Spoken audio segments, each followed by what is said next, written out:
সুপ্রিয় মৎস্যজীবী ভাইরা আসসালামু আলাইকুম। কি ভাবতেছেন বসে আছি? না, আমরাও কিন্তু প্রচুর পরিমাণে মাছ ডেলিভারি করতেছি। আর এটা আমাদের পেশা না, এটা আমাদের নেশা। কারণ আপনারা জানেন যে সততা মৎস্য খামারতে প্রত্যেক সপ্তাহে একটা না একটা গাড়ি কিন্তু ডেলিভারি হয়ে থাকে।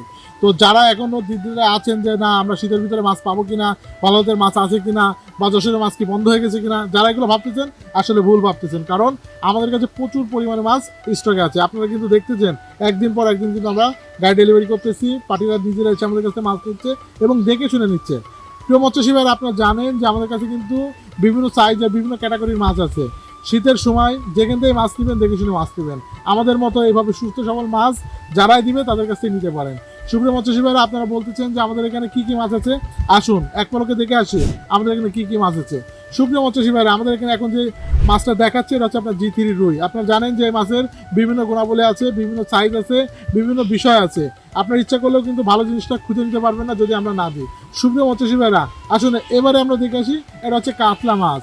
কাতলা মাছের বিভিন্ন ধরনের কথা শুনেছেন। আজকে যে মাছটা নিয়ে কথা হবে এটা হচ্ছে আপনার হালদার কাতলা। এই মাছের গুণ, বৈশিষ্ট্য এবং এই মাছের গঠন প্রত্যেকটা জিনিসের কিন্তু আলাদা আলাদা বৈশিষ্ট্য আছে। আমরা কিন্তু ইচ্ছা করলে এই মাছগুলো আপনার নর্মাল মাছ দিতে পারি না, কারণ আমাদের নিজস্ব প্রতিষ্ঠানের যে মাছ আমরা কিন্তু বলে আসছি যে হালদা নদীর মাছ আমরা বেঁচে থাকি। তো সুপ্রিয় মৎস্যজীবী ভাইরা, আপনারা দেখতে পাচ্ছেন যে এটা হচ্ছে হালদা নদীর মাছ। এই মাছের কোয়ালিটিটা, এই মাছটা হচ্ছে সাদা। মাছের গঠনটা দেখেন, এই মাছটার যে বডি ফিগার দেখেই বোঝা যাচ্ছে যে এটা দেশি কোনো মাছ না। তো সুপ্রিয় মৎস্যজীবী ভাইরা, আমরা আরও একটি মাছ আপনাদেরকে দেখাচ্ছি। এটা হচ্ছে আপনার উন্নত জাতের কার্পু মাছ। আপনারা জানেন যে এই মাছটা সচেতন মৎস্য খামারতে হাইব্রিড করা হয়েছে।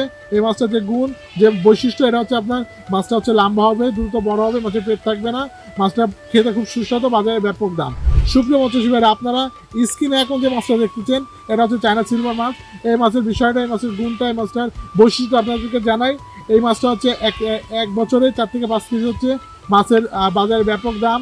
এই মাছটার আপনার চেহারাটা দেখেন, পুরো আষ্টাটা চিকন হবে, মাছগুলো দেখতেও খুব সুস্বাদু।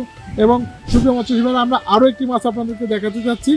এটা হচ্ছে আপনার লাল পাকনার মির্গে মাছ। আপনারা দেখতেছেন দীর্ঘদিন আমাদেরকে বলছেন যে লাল পাকনার মির্গে মাছটা আসলে কোথা থেকে আপনারা সংগ্রহ করছেন। এটা হালদার মাছ। এই মাছটা নিয়ে আমরা দীর্ঘ 2-3 বছর ধরে কাজ করতেছি, আর এখন বর্তমানে অনেকে কাজ করতে চাচ্ছে।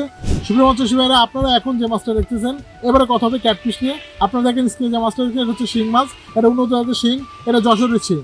অনেকে আমাদেরকে বলে ভাই বাজারে বিক্রি হয় 1 টাকা পিস 3 ইঞ্চি সাইজের শিং।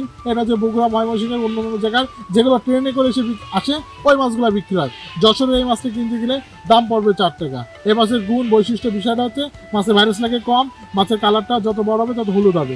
শুকনো মৎস্যজীবী ভাইরা, এবারে যে মাছটা দেখতেছেন এটা হচ্ছে মাগুর মাছ। আসেন মাগুর মাছের যে বৈশিষ্ট্যগুলো আপনাদেরকে বলে থাকি। এই মাছগুলো ভাইরাস লাগে কম, কারণ যশোরের মাছ আর এই মাছের আকৃতি, মাছের গায়ে প্রত্যেকটা মাছের গায়ে দাগ আছে, এক একটা করে শিলায় দাগ থাকবে। যদি আপনার মাগুর, যশোরের মাগুর চিনে নিতে চান, আমি বলবো প্রত্যেকটা মাছের গায়ে একটা করে শিলায় দাগ থাকবে। আর বগুড়া বা সান্তার বা ময়মনসিংহের মাছ হলে মাছের গায়ে কোনো দাগ থাকবে না। মাছগুলো যখন বাজারে যাবে দেশি মাছের মতো মনে হবে না। তো আমাদের যে মাছগুলো এটা যত বড় হবে তত হলুদ হবে। সুপ্রিয় মৎস্যজীবী ভাইরা, এখন যে মাছটা দেখতেছেন এটা ট্যাংরা মাছ। আসুন ট্যাংরা মাছ বিষয়ে আপনাদেরকে কিছু তথ্য দিই। এই মাছগুলো কিন্তু বিভিন্ন, অনেকে গুলশা মনে করেন, অনেকে দেশি ট্যাংরা মনে করেন, অনেকে নোনা ট্যাংরা, অনেকে ঘোড়া ট্যাংরা মনে করে থাকেন। তো এটা হচ্ছে নোনা ট্যাংরা। এই মাছের বৈশিষ্ট্য হচ্ছে এই মাছটার যে খাবারই দিবেন সেই খাবারটাই খাবে। এই মাছগুলো অল্প সময়ের ভিতরে বাজারজাত হবে, রোগ বালাই খুবই কম, বাজারে দামও ভালো। আপনার ইচ্ছা করলে এই মাছটা নিতে পারেন। সুপ্রিয় মৎস্যজীবী ভাইরা, এখন যে মাছটা দেখাবো এটা হচ্ছে পাঙাশ মাছ। এটা হচ্ছে বোয়ালি পাঙাশ। আপনারা আমাদেরকে অনেকে কমেন্ট করেন যে ভাই বোয়ালি পাঙাশটা আসলে জাতটা কি, কোথার থেকে আসে, কত সালে এই মাছটা আনছেন। এই মাছটা আমরা 3 থেকে 4 বছর কাজ করতেছি। মাছটার বৈশিষ্ট্য এটা হচ্ছে সাদা, নদীর পাঙাশের মতো সাদা আসবে, বাজারে খুব দাম, এবং এটা 1 বছর আপনার 7 থেকে 8 কেজি হবে। এবারে আপনাকে সাথে যে মাছটা দেখাবো এটা হচ্ছে আপনার শোল মাছ। আপনারা আমাদেরকে কমেন্ট করে থাকেন ভাই শোল মাছ কি এখন আছে কিনা। এখনও স্টকে শোল মাছ আছে। আমরা ইচ্ছা করলে কিন্তু বিভিন্ন সাইজের মাছ আপনাদের দিতে থাকি। আমাদের কিন্তু প্রচুর পরিমাণে মাছ স্টক আছে। সুপ্রিয় মৎস্যজীবী ভাইরা, এখন যে মাছটা দেখছেন এটা হচ্ছে বাইন মাছ। এই মাছগুলো আমাদের কাছে বিভিন্ন সাইজের আছে, ইচ্ছা করলে আপনারা আমাদের খামার থেকে এসে নিতে পারেন। তো সুপ্রিয় মৎস্যজীবী ভাইরা, শেষ করবো মনোসেক্স তেলাপিয়া নিয়ে। মনোসেক্স তেলাপিয়ার ব্যাপক প্রতারণার শিকার হচ্ছে। আপনার দেশি তেলাপিয়া বলে বাজারে বিক্রি করতেছে। মনোসেক্স আমাদের কাছে এখন যে সাইজটা আছে এটা আপনার 1 ইঞ্চি, 2 ইঞ্চি, 3টা ক্যাটাগরি মাছ আছে। আপনারা যদি নিতে চান, এর বৈশিষ্ট্য, এর কোয়ালিটি, এই মাছটা কতদিন বড় হচ্ছে সব বিষয়ে আপনাদেরকে আমরা জানাবো। তো আজকের এই ভিডিওটা এই পর্যন্ত। নতুন কোনো ভিডিও নিয়ে আপনার সামনে হাজির হবো। সেই পর্যন্ত ভালো থাকবেন। আল্লাহ হাফিজ।